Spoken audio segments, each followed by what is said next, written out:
नमस्कार, आप देख रहे हैं लल्लूराम.com और इस समय मैं मौजूद हूं जादू की उस दुनिया में जहां उंगलियों के सहारे बेजान पुतलियों में जान डाली जाती है। जी हां, मैं मौजूद हूं राजधानी भोपाल में आयोजित पुतल समारोह 2025 में, जहां 7 अक्टूबर 2025 से 12 अक्टूबर 2025 तक पुतल समारोह कार्यक्रम का आयोजन किया जाता है। आज हमारे साथ मौजूद हैं पुतल समारोह में आए अपनी कला का प्रदर्शन दिखाने प्रेमनाथ त्रिपाठी जी से।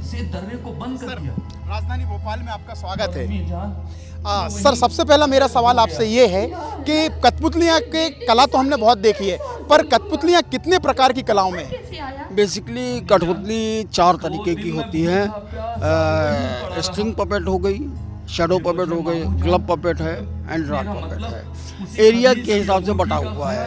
बंगाल में रॉड पपेट क्लब पपेट चलता है, उत्तर प्रदेश में क्लब पपेट और रॉड पपेट भी चलता है, साउथ में शैडो पपेट चलता है और राजस्थान में धागे वाली। सर, ऐसे आयोजन समारोह जो होते हैं, किस तरह की चुनौतियां आपको इनके सामने रहती है और कैसे आप इसको देखते हैं कि आज ये विलुप्त होती कला है कठपुतली की कला, क्या सोचते हैं? जी हाँ, बेशक कठपुतली लुप्त प्राय हो चुकी है। पिछले 3-4 दशक से कहीं नहीं पाई जाती है। सिर्फ इस तरीके के आयोजन में ही सरकारें आयोजित करती हैं, कठपुतली को जिंदा रखने का प्रयास करती हैं। राजघरानों में पली बढ़ी ये कला आज अपने दुर्गति को प्राप्त कर रही है। सर, आज डिजिटल का युग है और डिजिटल की तरफ आज बच्चे हैं, सभी लोग इंटरनेट, मोबाइल, टीवी की तरफ जा रहे हैं। कठपुतली की कला के बारे में क्या कहेंगे? बेशक कठपुतली में वो ताकत है, वो जोर है कि वो कभी भी कोई भी मैसेज, बच्चे हो बड़ा हो, जिसको आप मैनुअल नहीं कह सकते, कोई कलाकार नहीं बोल सकता, वो आप इस कठपुतली के थ्रू कोई वो मैसेज बोल सकते हैं। सर, इस तरह के जो समारोह होते हैं, इसके बाद आपकी आजीविका का क्या सहारा होता है? और आजीविका, क्योंकि यहाँ पे लोगों ने ध्यान नहीं दिया। पहले राजघरानों में पली बढ़ी ये कला, राजघरानों का सपोर्ट मिलता था और जो कि शायद अब नहीं है।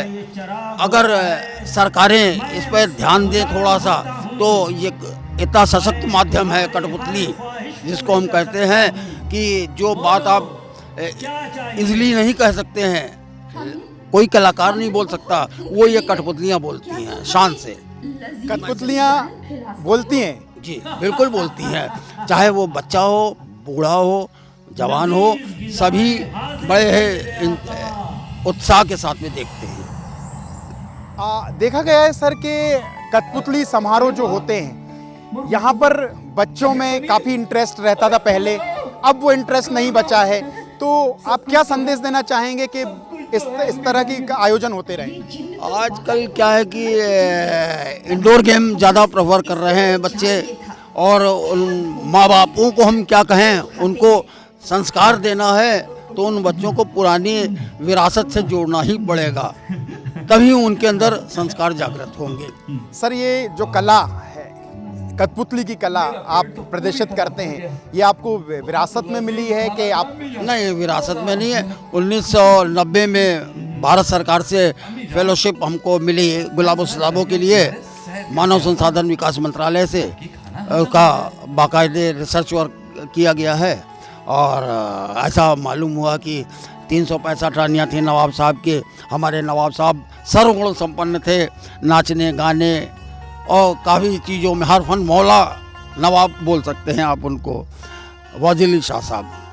तो ये थे हमारे साथ मौजूद पुतल समारोह 2025 में आए प्रेमनाथ त्रिपाठी जी, जिन्होंने बताया कि पुतलियां बोलती हैं। जी हाँ, पुतलियां जरूर बोलती हैं। कैमरामैन भारत बुंदेला के साथ रवि सैनी, लल्लूराम.com, भोपाल।